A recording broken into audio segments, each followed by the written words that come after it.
Hi, welcome back to Movie Review Mom. I'm the mom and I do the movie reviews.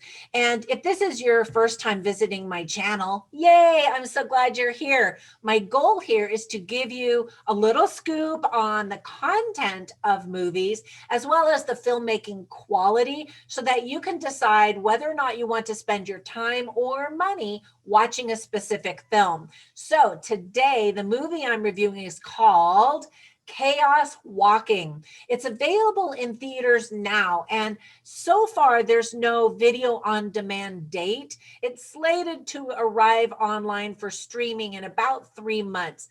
Now, with the pandemic, they may bump that up, but I haven't seen a release date yet online. The movie is rated PG-13 and it's an hour and 49 minutes. I'm going to give you my movie review mom grade at the end of my review. So first, I'm going to give you an overview in a nutshell where I'll point out things I liked and didn't like. I'll give you some tips for parents, some themes worth talking about, and even some recommendations for other movies that I think you'll also like if you really like this one. All right, let's dive in. So in a nutshell, this is a dystopian world where there are no women and all living creatures can hear each other's thoughts in a stream of images, words, and sounds called noise. It sounds super creative, right? I loved that concept because words and language are so fascinating to me, and I'm a visual learner. So put all that together, and I bought right into the idea. So while the concept is intriguing, the film is a little bit of a mess. So that's the sad news. This dystopian thriller is directed by Doug Liman and is based on the book called Chaos Walking, the Complete Trilogy by Patrick Ness. So the first book in this trilogy actually won the Guardian Children's Fiction Prize. Now, I've never read the book, so I had no expectations whatsoever. And I love being able to see a movie of this concept. I don't know if it would come out as well in the book because you're reading the words. However, apparently it was good enough to win an award. So yay for Patrick Ness. Tom Holland actually had an uncredited role in the movie A Monster Calls, which was another book written by Patrick Ness that was turned into a movie. So after years of delays, rewrites, and reshoots, this movie is finally getting its day in the sun. But most of the viewers and the critics are saying it just doesn't shine. So let me tell you some of the things I really did like about the movie. First of all, I adore Tom Holland. He's believable as the boyish Spider-Man, but he's also been pumping out some really impressive dramatic movies lately, such as Cherry. Now, I thought Cherry was a very difficult movie to watch because of the content, but I felt like I was richly rewarded by a fantastic performance by Tom Holland. I've read other reviews by critics that didn't think he did a good job, and I was totally surprised. Like, did you see the movie that I saw? I thought he was fantastic, and he gives a really powerful performance in this movie as well. He keeps showing us that he is much more than a neighborhood superhero.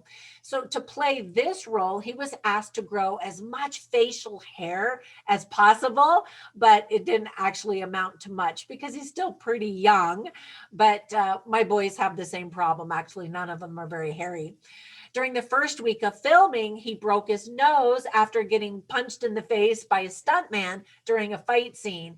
And then on the last day of filming, he actually passed out on camera when he had to hold his breath underwater. So this actor really gave it his all. And in fact, the directors of the movie Cherry said that they were super impressed with him. Of course, they worked with him in the Marvel superhero movies, The Avengers, but they said they were especially impressed with his hard work ethic and just those few little trivia items, those little fun facts about what he went through to create this movie just makes me admire him even more. He works very hard and it shows in his performance.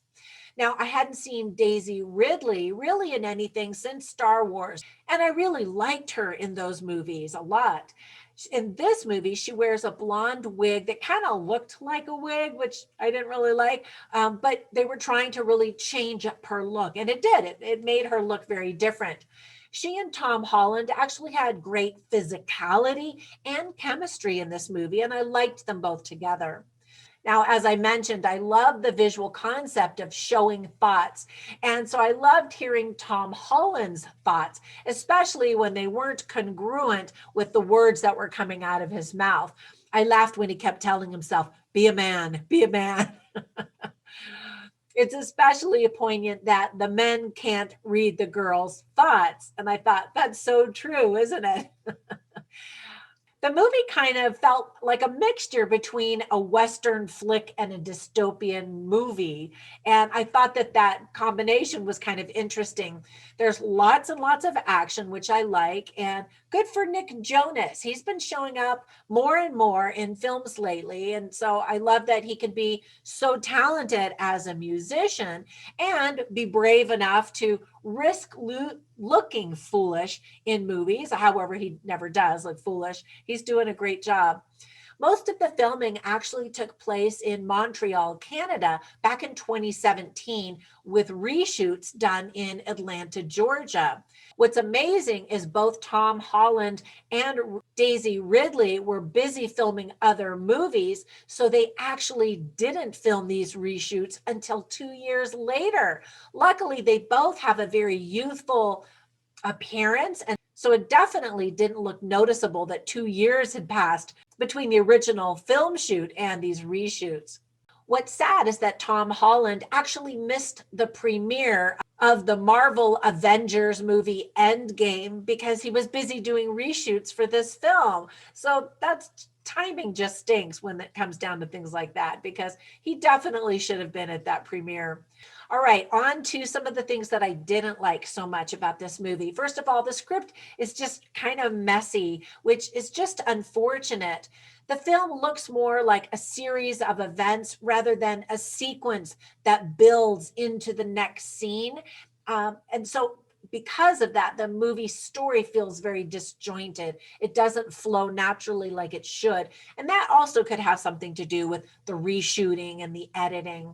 So, what a shame to have a movie with the incredibly talented actor David Oyelowo and not give him very much screen time. I think he's tremendous and he does a great job. I just would have loved to have seen more of him.